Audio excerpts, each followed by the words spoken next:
என் செல்லக் குழந்தையே, பேரதிர்ஷ்ட நாளில் பேரதிர்ஷ்ட செய்தி ஒன்று இந்த வராகி என் மூலமாக உனக்கு கிடைத்திருக்கின்றது.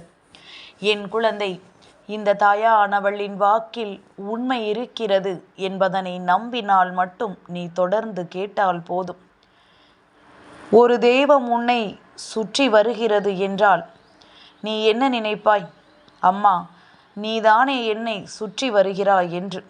என் குழந்தையே, அது ஒரு வகையில் உண்மையாக இருந்தாலும் நான் சொல்லப்போகின்ற இந்த தெய்வத்தை நீ வணங்குகிறாயா இல்லையா என்பதனை முதலில் நீ எனக்கு உறுதி செய்ய வேண்டும். இவர்களை வணங்குவது மிகவும் முக்கியமான ஒரு விஷயமாக இருக்கின்றது. அதனால் இவர்களை வணங்குகிறாயா என்பதனை முதலில் நீ உறுதி செய்து விட்டாயானால் நிச்சயமாக இந்த தெய்வம் உன்னை சுற்றி வருவதற்கான காரணத்தை நீ தெரிந்து கொள்வாய். அவர்களிடத்திலிருந்து உனக்கு என்ன கிடைக்கப் போகிறது என்பதனையும் நீ தெரிந்து கொள்வாய். என் குழந்தையே, எப்பொழுதுமே உன்னுடைய வாழ்க்கையில் அத்தனை தெய்வங்களும் உனக்கு துணையாக இருந்தாலுமே ஒரு சிலரை நீ மறந்துதான் போய்விடுகின்றாய். எப்பொழுதுமே உன்னுடைய குலதெய்வத்தின் மீது உன் அன்பு அதிகமாக இருக்கின்றது. அதற்கு அடுத்தபடியாக உன்னுடைய இஷ்ட தெய்வத்தை நீ வணங்கி கொண்டிருக்கின்றாய். அதற்கும் அடுத்தபடியாக உன்னுடைய முன்னோர்களை வழிபட்டு கொண்டிருக்கின்றாய். கடைசியாக என் குழந்தை, நீ வணங்க வேண்டிய ஒரு தெய்வத்தை மறந்து விட்டாய் என்றுதான் உன் அம்மா சொல்கின்றேன். என் தங்கமே, உன் தாயானவள் ஓர் விஷயத்தை உன்னிடத்தில் கொண்டு வந்து சேர்க்கிறேன் என்றால் நிச்சயமாக அதில் இருக்கின்ற ஆழமான உண்மைகளை நீ புரிந்து கொண்டு அதை சரியாக உன் வாழ்க்கையில் நடத்த வேண்டும். எல்லாவற்றிற்குமான விளக்கத்தை நான் உனக்கு சொல்லிவிடுவேன். அதனால் எந்த ஒரு விஷயத்தையுமே பெரிதாக்காமல் என்ன நடக்கிறது என்பதனை மட்டும் நீ உறுதி செய்தால் போதும். இன்று இந்த வராகி உனக்கு தரக்கூடிய இந்த செய்தியானது நிச்சயமாக உனக்கு வாழ்க்கையில் மிக பெரிய பலன்களை கொடுக்கக்கூடியதாக இருக்கும். உன்னை சுற்றி நடந்த பல விஷயங்களுக்கு உனக்கு தீர்வை கொடுக்கக்கூடியதாக இருக்கும். இது நாள் வரையிலும் நீ கடந்து வந்த உன்னுடைய கஷ்டங்களுக்கெல்லாம் நிச்சயமாக மேலும் அதிகப்படியான ஊக்கத்தை உனக்கு கொடுப்பதாக இருக்கும். எல்லாவற்றையும் தாண்டி நீ இப்பொழுது இருக்கின்ற சூழ்நிலைகள் என்னவென்று ஒரு தாயாக என்னால் புரிந்து கொள்ள முடிகின்றது. ஆனாலும் இதற்கெல்லாம் பிரச்சனைகள் எங்கிருந்து வருகிறது, அதற்கு என்ன காரணம் என்பதனை நீ தெரிந்து கொள்ள ஆசைப்படுகின்றாய். உன்னை சுற்றி இருக்கின்ற எத்தனையோ விஷயங்கள் உன்னை காயப்படுத்திய பொழுதிலும் கூட அதையெல்லாம் கண்டுகொள்ளாமல் நீ சென்று கொண்டிருந்தால் மட்டும்தான் உன்னால் இங்கே பிழைத்து கொள்ள முடியும் என்பதனை நீ புரிந்து கொள்ள வேண்டும். என் பிள்ளையே, பணம் அதிகாரம் படைத்த மனிதர்கள், மற்றவர்களை துச்சமென நினைக்கின்ற மனிதர்கள் இங்கு இருக்கும் வரை யார் வாழ்க்கையிலும் நல்லது நடந்துவிடப் போவதில்லை. எவனொருவன் தன்னிடத்தில் அதிகமாகத்தானே இருக்கின்றது, தனது தேவைக்கு போக உள்ளதை நாம் என்ன செய்ய போகிறோம் என்று சொல்லி அதனை ஒருவரிடத்தில் ஒப்படைக்கும் பொழுது அதனை நிச்சயமாக எல்லோருமே ஏற்றுக்கொள்ளத்தான் வேண்டும். ஏனென்றால் சுற்றி நடக்கின்ற விஷயங்களை பற்றி சில நேரங்களில் சரியான புரிதல் வராமல் இருப்பதனால் என் பிள்ளைக்கு என்ன நடந்தது, ஏது நடந்தது என்பதனையும் புரிந்து கொள்ள முடியாமல் போய்விட்டது.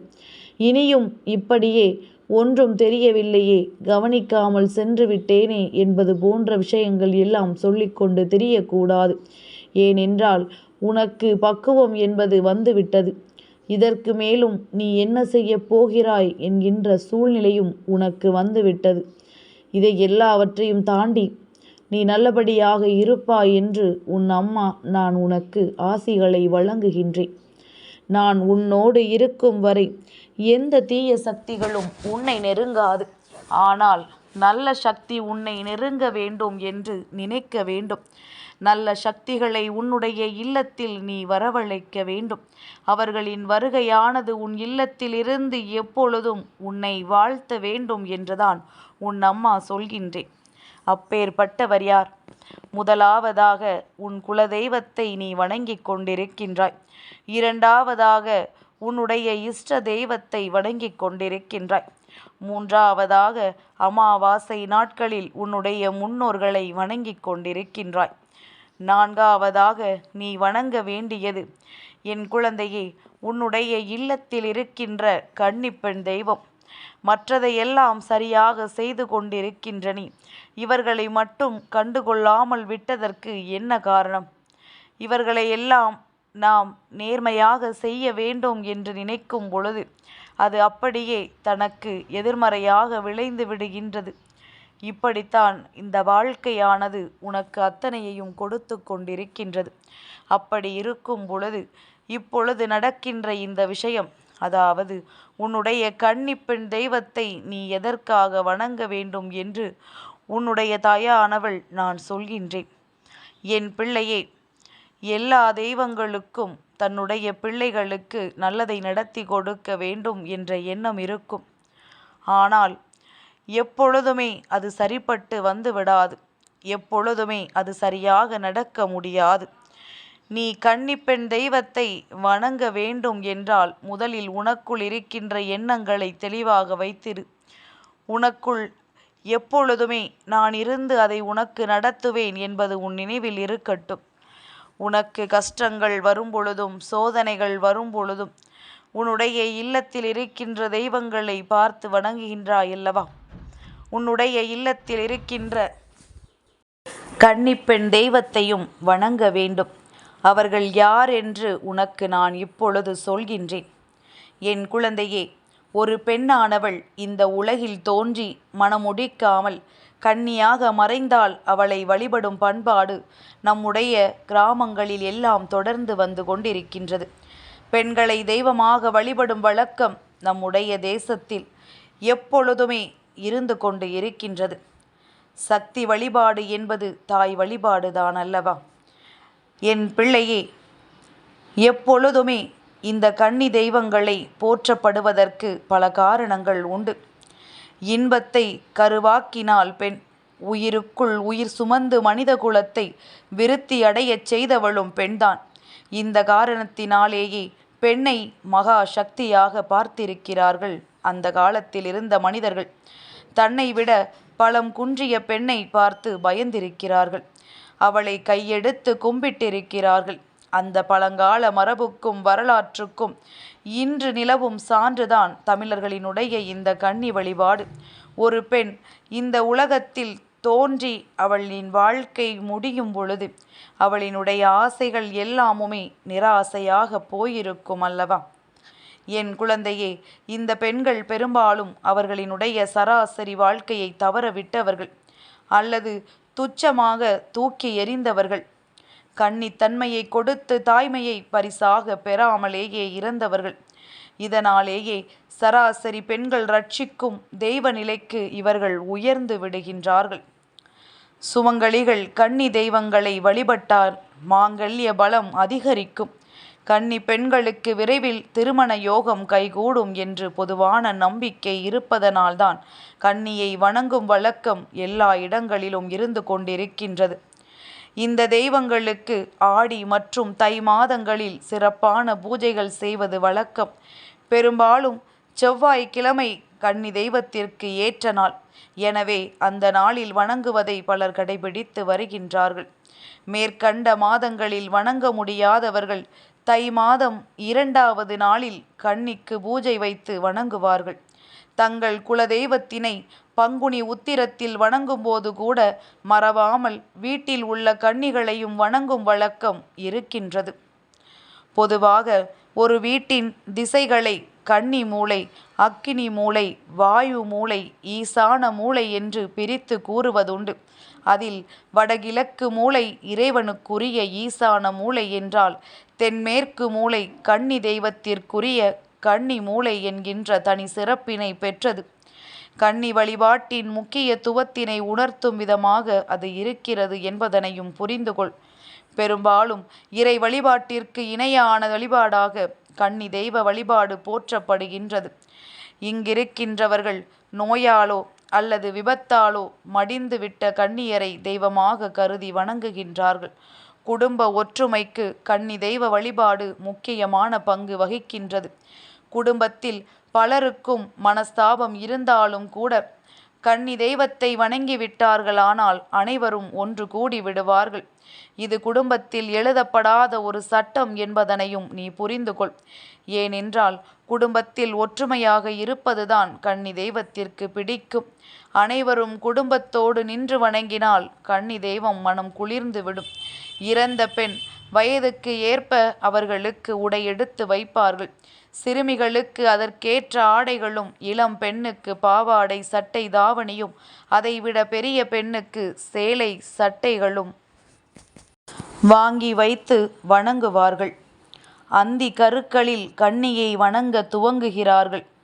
இளநார் பெட்டி ஒன்றில் மஞ்சள் கிழங்கு, சிற்றாடை அல்லது சேலை, கண்ணாடி, சீப்பு, வளையல் வைத்து பிச்சிப்பூ அல்லது மறிக்கொழுந்து படைத்து சாம்பிராணி மணத்தை வீடு முழுவதும் நிரப்பி முற்றத்தில் நீர் தெளித்து கன்னியை வரவேற்று வழிபட வேண்டும்.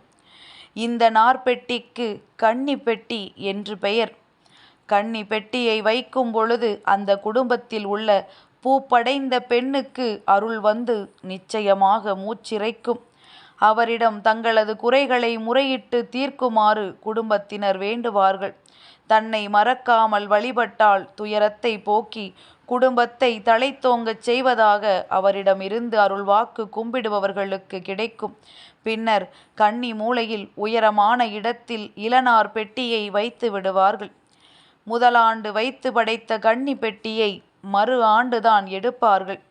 கன்னி பெட்டியை அடுத்த நாள் எடுக்கும் பொழுது அதில் கடந்த ஆண்டு வைத்த மஞ்சள் முளை விட்டிருந்தால் கன்னி தெய்வம் துடியாக இருப்பதாக நம்பிக்கை. அதற்குள் வைத்திருந்த துணியை குடும்பத்தில் உள்ள பெண்ணுக்கு உடுத்த கொடுக்க வேண்டும். அதுவும் குறிப்பாக தனது வீட்டில் மணமாகாத பெண்ணுக்கு மட்டுமே கொடுக்க வேண்டும். அவர்கள் திருமணம் முடித்து சென்று விட்டால் வேறு வீட்டு பெண். எனவே அவர்களுக்கு கன்னிக்கு கும்பிட்ட துணி ஒருபோதும் கிடைக்கக்கூடாது. வீட்டுக்கு வந்த மருமகளுக்கு கன்னிக்கு வணங்கிய துணியை கொடுக்கலாம். ஏனென்றால் அவர் அந்த குடும்பத்தின் பெண்ணாகி விடுவாரல்லவா. தனது பொருள் கூட தனது குடும்பத்தில் வசிக்கும் ஒருவருக்கே கிடைக்க வேண்டும் என்று கன்னி தெய்வங்கள் சொல்லி இருக்கின்றது. குடும்ப ஒற்றுமைக்கு இந்த கன்னி வழிபாடு ஒரு சான்று. இன்றைய நவீன யுகத்தில் ஒவ்வொரு குடும்ப உறுப்பினர்களும் பொருள் தேட நாடு தேண்டி சென்று கொண்டிருக்கின்றார்கள் அல்லவா. ஏதாவது கல்யாணம், கோயில் கொடை என்றால் கூட ஒன்று சேர்வது மிகவும் கடினமாக இப்பொழுது மாறிவிட்டது. ஆனால் கன்னி தெய்வம் குடும்ப உறுப்பினர்களை ஒன்று சேர்க்கிறது. குடும்ப உறுப்பினர்கள் அனைவரும் ஒன்றாக அமர்ந்துதான் படையல் தயார் செய்ய வேண்டும். இங்கே பணியாரம், அதிரசம் என இனிப்பு பலகாரம் கன்னிகளுக்கு மிகவும் பிடிக்கும். எனவே படையலில் நிச்சயமாக பணியாரமும் அதிரசமும் இருக்க வேண்டும். அதன்பின் வடை பாயாசத்துடன் அனைவரும் ஒரே நேரத்தில் அமர்ந்து சாப்பிடுவார்கள். குடும்ப தலைவி அனைவருக்கும் பரிமாறிவிட்டு தானும் ஒரு இடத்தில் இலையை போட்டு அனைவருடன் அமர்ந்து சாப்பிடுவார்கள். இந்த சமபந்தி விருந்து கன்னி வழிபாட்டில் மிகவும் முக்கிய பங்கு வகிக்கின்றது. இந்த வழிபாட்டிற்காகவே வருடத்திற்கு ஒரு முறை குடும்பத்தினரை ஒன்று சேர்த்து விடுகிறார்கள். உலகத்தில் எந்த மூலையில் இருந்தாலும் உறவை தேடி தேடி வருகிறார்கள். பெரும்பாலுமே எந்த ஒரு பெண்ணுக்கு எப்போதுமே தன்னுடைய பிறந்த வீட்டின் மீது பற்று அதிகமாகத்தான் இருக்கும். இதுபோன்று கன்னிகளுக்கும் ஆசை. தன் வீட்டில் அண்ணன், தம்பி என்று உறவு முறைகள் அனைவரும் ஒன்றாக நின்று தம்மை வணங்க வேண்டும் என்று ஆசைப்படுவாள். அப்படி வணங்கும் போது மனம் குளிர்ந்து அவர்களுக்கு வேண்டும் வரம் கொடுப்பாள். இப்போது எல்லா இடங்களிலுமே இது நடந்து கொண்டுதான் இருக்கின்றது. பெரும்பாலுமே ஒரு கன்னி தெய்வமானது ஒரு வீட்டில் துடியாக இருக்கிறாள் என்றால் அவ்வீட்டில் செய்வினை கோளாறுகள் எல்லாம் நீங்கிவிடும். பேய் பிசாசுகள் எதுவும் அங்கே அண்டாது. நோய் நொடிகள் எல்லாம் தீர்ந்துவிடும். பிறந்த குழந்தைகள் திடீர் திடீர் என்று அழுதால் கூட கன்னி பூஜை வைக்கவில்லை என்று கன்னி பயங்காட்டுகிறது என்று சொல்வார்கள். கன்னி தன்னுடைய தேவைகளை குழந்தைகள் மூலமாக பூர்த்தி செய்து கொள்கிறது என்ற அர்த்தம். அது இப்படி பலவிதமான பேச்சுக்களுக்கு இடமாகிவிட்டது. குழந்தைகளுக்கு கல்வி செல்வம் கிடைக்கவும் கன்னியை வணங்கும் வழக்கம் நிச்சயமாக இருக்கின்றது. ஒருவர் தனது வீட்டில் கன்னியை வைத்து வணங்கினால் அவர் வேறு எந்த தெய்வத்தையும் தேடி போய் வணங்க வேண்டிய அவசியம் இல்லை என்று அர்த்தமாகும். கன்னிகளின் கதை பலவாறாக பேசப்பட்டு வந்தாலுமே என் குழந்தை, சில கதைகள் ஒருவரின் மனதை உருக்குவதாக இருந்துவிடும்.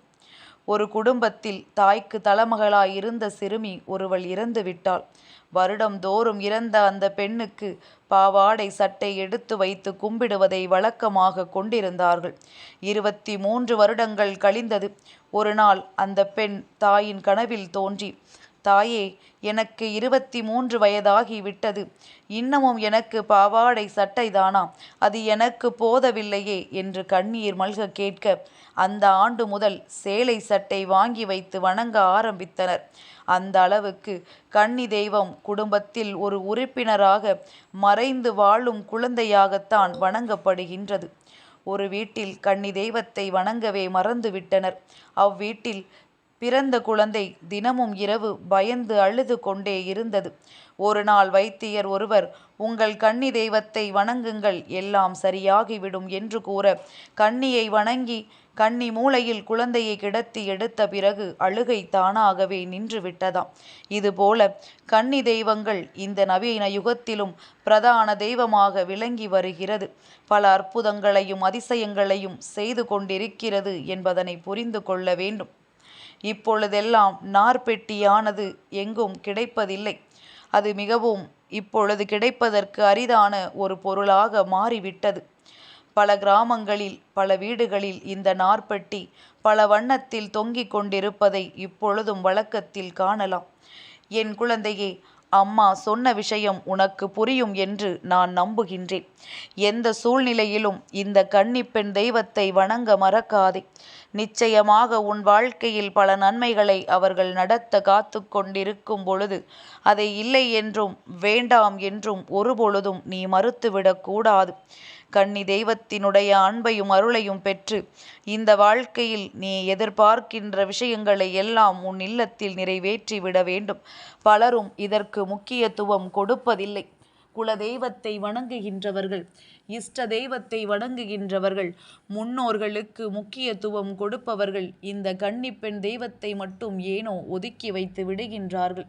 சரியான நேரம் கிடைத்த பொழுதும் கூட அவர்களுக்கு அது மறந்து போய் விடுகின்றது. அதனால் என் குழந்தை, இனிமேலாவது இதனை நீ சரியாக பின்பற்றி கொண்டே இருந்தாயானால் உன் தாயானவள் சொன்ன வார்த்தைகளில் இருக்கின்ற உண்மையான அர்த்தம் என்னவென்பது உனக்கு நிச்சயமாக புரிந்துவிடும். இனி எதற்காகவும் என் குழந்தை யோசிக்காதே. தாயானவள் ஓர் விஷயத்தை கொண்டு வந்து சேர்த்திருக்கிறேன் எனும் பொழுது இதிலிருந்து உன் வாழ்க்கைக்கான சந்தோஷத்தை நீ பெற்றுக்கொள்ள வேண்டும். இந்த தெய்வத்தை வணங்காமல் இருந்த பொழுது உன் வாழ்க்கையில் இருந்த கஷ்டங்களை எல்லாம் நான் அறிவேன். இந்த வராகி இதை தெரிந்து கொண்ட பிறகும் கூட அப்படியே விட்டு செல்ல மனமில்லாமல் உன்னிடத்தில் சொல்லிவிட வேண்டும் என்றுதான் இப்பொழுது இதனை சொல்லிக் கொண்டும் இருக்கின்றேன். இங்கு முக்கியமான தெய்வங்கள் 4 பேர் மட்டும்தான். உன்னுடைய குலதெய்வம், உன்னுடைய இஷ்ட தெய்வம், உன்னுடைய முன்னோர்கள், உன்னுடைய கன்னிப்பெண் தெய்வம், இவர்கள் 4 பேரினுடைய ஆசைகளையும் ஒரு சேர பெற்றுக்கொண்டாயானால் அதன் பிறகு யாராலும் உன்னை எந்த வகையிலும் அசைத்து பார்த்து விட முடியாது. இந்த வாழ்க்கையில் உனக்கு கிடைக்க வேண்டிய வெற்றியானது யார் தடுத்தாலும் சரி உனக்கு கிடைத்தே தீரும். இந்த தாயானவளின் அன்பு உனக்கு கிடைத்து கொண்டிருக்கின்ற பொழுது இது போன்ற ஒரு விஷயம், இது போன்ற ஒரு சந்தோஷம் உனக்கு கிடைக்க வேண்டும் என்று மனதார எண்ணி அவர்களை வழிபடு. நிச்சயமாக உன்னுடைய குடும்பத்தில் இருக்கின்ற பலவிதமான கஷ்டங்கள் எல்லாம் நீங்கி குடும்பத்தில் ஒற்றுமை நிச்சயமாக அதிகரிக்கும். இங்கு எல்லோருக்கும் இருக்கின்ற வேலை பளுவில் இதையெல்லாம் செய்வதற்கு எங்கே நேரம் இருக்கின்றது? ஆனாலும் உன்னால் முடிந்த விஷயங்களை மட்டுமாவது சிறிதளவு செய்ய தொடங்கினாலே போதும். குறைந்தபட்சம் துணிகளையாவது அவர்களுக்கு எடுத்து வைத்து அவர்களை வழிபட்டாயானால் மனம் குளிர்ந்து எப்பொழுதுமே உன் இல்லத்திலிருந்து உனக்கான நல்ல ஆசிகளை வழங்கி கொண்டிருப்பார்கள் என்பதனை நீ புரிந்து கொண்டால் நம்பினால் போதும். என்றும் இந்த வராகி உன்னை தேடி வந்து உண்மையை மட்டுமே சொல்வாள் என்பதனை நீ நம்பினால் போதும். என் செல்ல குழந்தைக்கு இந்த வராகி அம்மாவினுடைய ஆசீர்வாதங்கள் எப்பொழுதுமே முழுமையாக கிடைக்கும்.